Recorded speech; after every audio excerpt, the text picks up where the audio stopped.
Hey Lafayette, we're going to try to start off these monthly recaps with a fun fact about the Lafayette Police Department or the Lafayette Police Public Safety Center. It's a good opportunity for us to show you what's going on inside the LPD. First one we're going to show you is how the lights change on the Public Safety Center garage. You've driven by, it's usually blue for Lafayette Police Department, but sometimes we change it to support a community event or a community cause, homelessness, hunger, our other agencies, Lafayette Fire Department. So if you've ever seen the Public Safety Center a different color, we're going to show you how we change that inside this room. So we're inside the room where we change the lighting on the Public Safety Center garage. This is a color wheel. It's the mechanism that we use in order to change the lighting to the determined color. So this is the color wheel. It's just like in kindergarten when you had to mix yellow, red, and blue. We just circle on this color wheel and it changes the color. We determine outside if it's matching. Sometimes we have to come in at night to look at it so we make sure we have the right hue. But this is where that is done. So a way that we make sure we have the right hue is that we look over the side and you can see the LED lights shining up. A problem that we have is that we work during the day, so you can't always tell if it's the right color, the right hue. So a lot of times I'll come in back at night or an officer will take a picture and send it to me to make sure it's the right color. That was this month's fun fact. Taking a look at how we change the colors of the Lafayette Police Department Public Safety Center garage. It's our way to connect to the community, to show our support for causes and other organizations. My name is Scott Galloway. Let's go inside now and take a look at what's going on inside the LPD. Today we're going to start with major crimes. Again, for the second month in a row, no shootings in Lafayette. This is attributed to the help of the community, with all 4 divisions and our police department working together, sharing information, and also great help comes from our prosecutor's office and our judges who are noticing this and really making sure that we're taking care of and doing full investigations on people that are shooting guns in our city. So again, I want to reiterate, people that shoot guns recklessly in the city, that just want to have fun and shoot a firearm, that is criminal recklessness. If you're shooting at something or someone, that is a higher level crime. We are attacking gun crime here in Lafayette and we're doing a great job thanks to our officers and our community.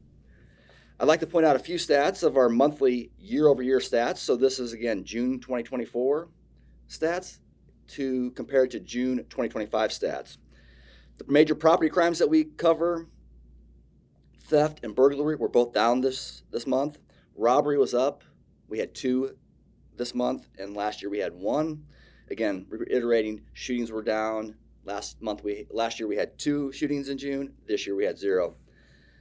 You see the other crimes and categories we cover. Mental health, we did have more calls. You are seeing more homelessness, more people unhoused in Lafayette. That does happen during the summer months. We do have our community outreach workers, our officers working hand in hand, trying to make sure we're getting people services. They do a wonderful job. That is something that we deal with every year. Animal control was up, and we did have firearms seized. Again, these are stolen firearms oftentimes. They're firearms that we get off of traffic stop, off of young people, 16, 17-year-old kids. So we are really making sure that we are tracking and doing good investigations on firearms. This month I'd also like to cover, since it is halfway through the year, our month in review from January 2024 to June 2024, compared that to this year's first 6-month stats. And as you see on the graph, we are down 20% on what we refer to as the Uniform Crime Report's Part 1 crimes.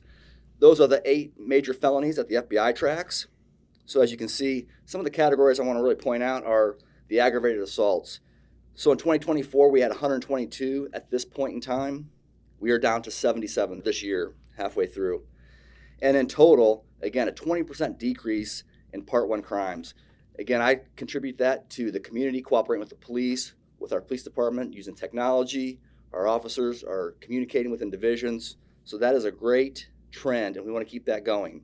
So I'm very proud of those stats. Again, crime, we don't want any crime. Crime is going to happen as long as we're making arrests and stopping that violent crime. That is really critical. Now let's turn to our internal events, our community events. In June, we had our Junior Police Academy. This is one of our most popular events that we put on at the police department. We had 40 kids learning different aspects of policing, crime scene analysis. They got to practice as a mobile field force. They got to see canines. We really enjoyed interacting with the community in that way, and the kids had a great time. We also had our 5-year anniversaries for Officer Blake and Officer Bishop. That 5-year mark is really critical. that is kind of the time as a police officer you've seen most of the things that are going to be critical as learning a police officer. It takes that long. So we have over a year process of training, academy, field training, but it does take years on the street as an officer. The 5-year mark is really critical, so congratulations to those officers. We also celebrated Nirvana Grant's 30-year anniversary as a Lafayette Police civilian employee. She spent 29 years as a dispatcher, and this last year she has moved to the IDACS Assistant Coordinator. So congratulations to her. We love having that loyalty. Those people have a lot of knowledge, a lot of things they can give to the police department. So thank you to Nirvana. We also promoted Randy Shear to captain. That is done through the merit board system. So that is a process of a test, of an interview that's competitive. We have great employees here, great officers. So anybody who gets promoted, that is a very competitive process. So congratulations to Captain Shear. Looking forward, what we have coming at the LPD is our monthly munch. This is an opportunity for us to have a food vendor downtown where city employees, police department, fire department, anybody from downtown can come visit, get lunch. We have Your Burger coming on July 23rd. They'll be here parked on 6th Street from 11 a.m. to 1 p.m. We have 2 big events coming up in August, so save the date for these 2 nights. National Night Out is on August 2nd from 1 to 4 p.m. at Columbian Park. These are opportunities for the police department to show what police officers are, who they are in a different light. It's a fun night with booze, bounce houses, DJ, food trucks. There'll be free boat and train rides at Columbian Park. So please come out. It's a great opportunity for kids, and it's a good idea and an opportunity for us to meet with the community in different ways. We can also answer questions and be available. The LPD LFD softball game is going to be held on August 23rd at 3 p.m. at Loeb Stadium. Tickets are on sale. Please go to our social media to get those. Obviously, you're going to see a lot of back and forth banter between the fire department and police department. It's all in good fun, but go blue, and that's critical that we win that game. Thank you for joining us and staying informed with your police department at the LPD. Make sure you follow us on Facebook and Instagram.